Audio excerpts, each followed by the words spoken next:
होने वाली विपक्षी दलों की बैठक में शामिल होने को लेकर आम आदमी पार्टी यानी कि आप ने एक बड़ी शर्त रख दी है। आप सांसद राघव चड्ढा ने विपक्षी दलों की बैठक को लेकर एक बड़ा बयान दिया, जिसमें राघव चड्ढा ने कहा है कि बेंगलुरु में होने वाली विपक्षी दलों की बैठक को लेकर कांग्रेस की ओर से निमंत्रण उन्हें जरूर मिला है, लेकिन दिल्ली में जो काला अध्यादेश लाया गया है उस पर अभी कांग्रेस ने अपने स्टैंड को क्लियर नहीं किया। कांग्रेस के स्टैंड के बाद ही आम आदमी पार्टी जो बेंगलुरु में बैठक होने वाली है उस बैठक में शामिल होने को लेकर किसी तरह का कोई फैसला लेगी। देखिए, कांग्रेस ने निमंत्रण भेजा है और उस पर बस मैं इतना ही कहना चाहूंगा कि पटना की जो बैठक हुई थी जिसमें तमाम साथी राजनीतिक दल मौजूद थे, उस बैठक में कांग्रेस ने सबके सामने इस बात को रखा था कि संसद का मॉनसून सत्र शुरू होने से पहले, उससे 15 दिन पहले वे दिल्ली सरकार के खिलाफ, भारत के संविधान के खिलाफ, लोकतंत्र के खिलाफ जो एक काला अध्यादेश लाया गया है उसके विरोध में अपना स्टैंड क्लियर करेंगे, उसका विरोध सार्वजनिक तौर पर दर्ज करेंगे और जब सदन शुरू होगा तो उसके भीतर मतदान के माध्यम से भी उस अध्यादेश का विरोध करेंगे। तो राघव चड्ढा के बयान पर आरजेडी और बीजेपी की प्रतिक्रिया भी सामने आई है, क्या कुछ कर रहे जरा सुनिए।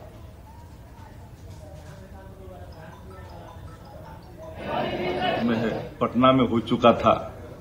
भारतीय जनता पार्टी काफी परेशानी में अभी दिख रही है।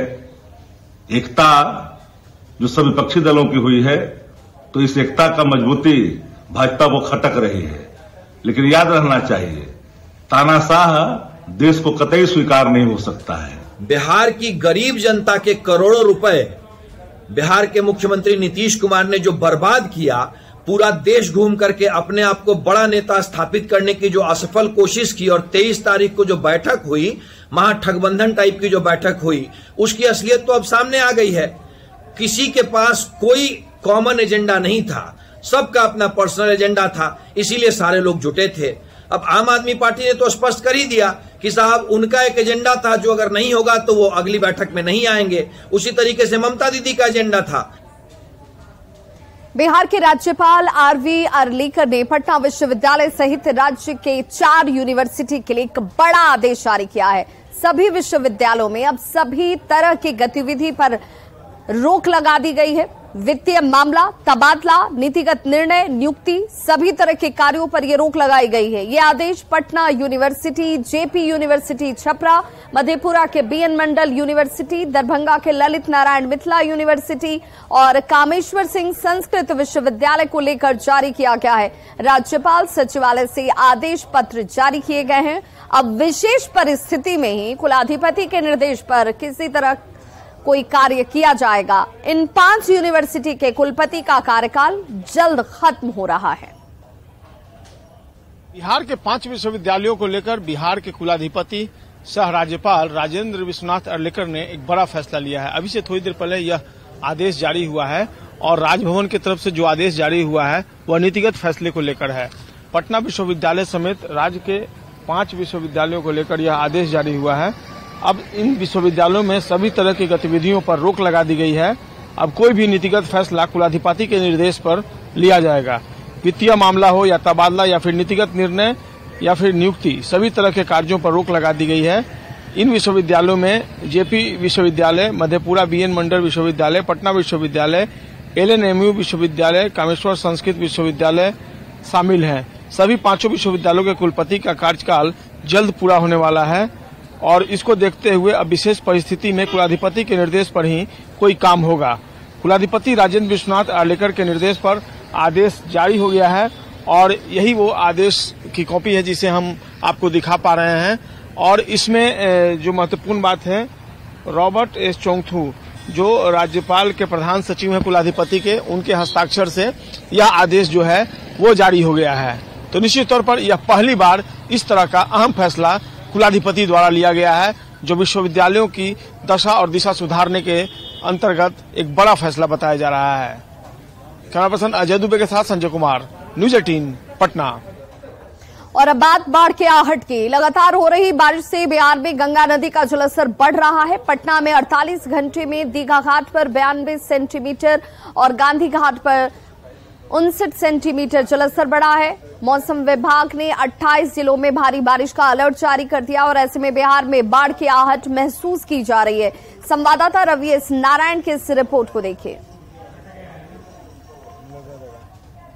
पूरे बिहार में हो रहे लगातार बारिश के कारण नदियों का जो जलस्तर है वो तेजी से बढ़ रहा है। और अगर पटना की बात करें तो पटना के गंगा के जलस्तर हो या फिर पुनपुन नदी का, उसमें तेजी से बढ़ोतरी हुई है। और अभी हम खड़े हैं पटना के दीघा घाट पे और दीघा में अगर गंगा का स्थिति जो है वो हम आपको दिखाते हैं। ये देखिए, यहाँ पे स्केल लगा है और इस स्केल के जरिए जानने की कोशिश करते हैं कि पिछले 48 घंटे में अगर बात करें तो दीघा में लगभग 92 सेंटीमीटर जो जलस्तर है वो बढ़ा है, जो बहुत तेजी से बढ़ रहा है। वहीं अगर गांधी घाट में कहें तो लगभग 69 सेंटीमीटर जो है वो जलस्तर यहाँ पे बढ़ा हुआ दिखाई पड़ रहा है। और फिलहाल अगर बात करें तो दीघा घाट पर लगभग 46 मीटर जो है वो जलस्तर हो गया है। वहीं 45.49 जो है वो गांधी घाट पे है। हालांकि ये अभी कह सके कि जो खतरे का निशान है 48.6 उससे बहुत कम है, लेकिन जिस तरीके से लगातार गंगा का जल स्तर बढ़ रहा है वो डराने वाला है। और गंगा के जो रफ्तार को जरा देखिए कि यहाँ पे कल तक जो है वो यहाँ पे गंगा का जो पानी है वो बिल्कुल साफ दिखाई पड़ रहा था। वहीं अब अगर देखेंगे तो पूरा का पूरा जो पानी है वो मटमैला है, क्योंकि कई नदियों के पानी जो है वो जलस्तर जो है वो बढ़ रहा है। नौका विहार चल रहा है कि नहीं? अभी तो हवा का और थोड़ा लहर भी हो गया, इसीलिए बंद है। जी, अभी बंद है सर। हवा इतना तेज है कि हल्का हो गया है पानी में बहुत ज्यादा, इसीलिए अभी बंद है।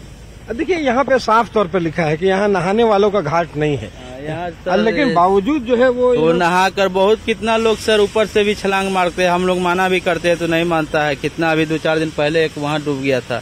यहाँ भी तो बहुत कम से कम अभी इस साल 2023 में कम से कम 50 को डूबा है। कैमरा पर्सन सुबोध के साथ रवि एस नारायण, न्यूज 18 पटना। वहीं खबर बगहा से, जहां गंडक नदी के जलस्तर में चढ़ाव और उतराव के बाद से ठकराहा प्रखंड के हरखटोला में नदी का दबाव एक बार फिर से बढ़ चुका है। गंडक की धारा के झुकाव से कराए गए कटावरोधी कार्य पर दबाव अब भी बढ़ता हुआ नजर आ रहा है। नदी के तट को सुरक्षित और मजबूत करने के लिए कटावरोधी कार्य जो किए गए थे उस पर जलधारा का दबाव है और यही वजह है कि इससे यहाँ पर डैमेज होकर ये धंसते हुए दिख रहे हैं। ग्रामीणों में कटाव को लेकर भय का माहौल है।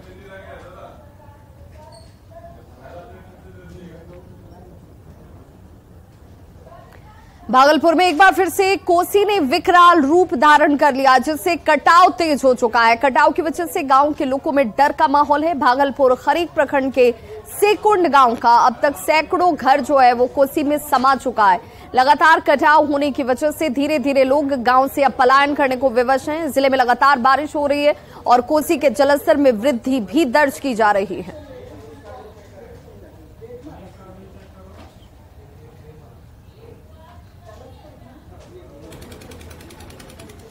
और बड़ी खबर सियासी गलियारे से आ रही है, जहां SC/ST कल्याण विभाग के मंत्री रत्नेश सदा एक्शन मोड में नजर आ रहे हैं। मंत्री रत्नेश सदा ने बिना नाम लिए हुए पूर्व सीएम जीतन राम मांझी और उनके बेटे संतोष सुमन पर निशाना साधा है। मंत्री रत्नेश सदा ने कहा है कि पिता और पुत्र के कामों की समीक्षा हो रही है, यानी जो कार्य किए गए थे उसकी समीक्षा की जा रही है। जल्द ही रिजल्ट सामने आएगा। सचिव फाइल खंगालने में लगे हुए। संतोष सुमन के मंत्री रहते SC/ST कल्याण विभाग में कितना काम हुआ और कितना काम पेंडिंग रखा क्या है, पूरे कामों की समीक्षा की जा रही है। साथ ही रत्नेश सदा ने सियासी तौर पर भी जीतन राम मांझी पर हमला बोला। वो प्रतिद्वंदी सिफर पर जाएगा। आप देख लिए होंगे आज की उपस्थिति, और जो हम चले हैं ये कर्मा बढ़ते रहेगा। प्रतिद्वंदी साफ हो जाएगा, गया तो उसको साफ करके भेज देंगे। आप देखते रहिएगा ना हम कैसे संभव करते हैं। उन्होंने 80 से लेकर के 2023 तक मंत्री, विधायक से मंत्री, मंत्री से मुख्यमंत्री तक बनते रहे। समाज के लिए इन्होंने क्या किया? समाज के साथ धोखा दिया। इन्होंने कहा जब त्याग पत्र दिया इसका बेटा का मुसहर को या दलित को अपमानित करता है नीतीश कुमार। कल देखे होंगे जिस व्यक्ति के निकट गया वह जूता खुलवा दिया। खबर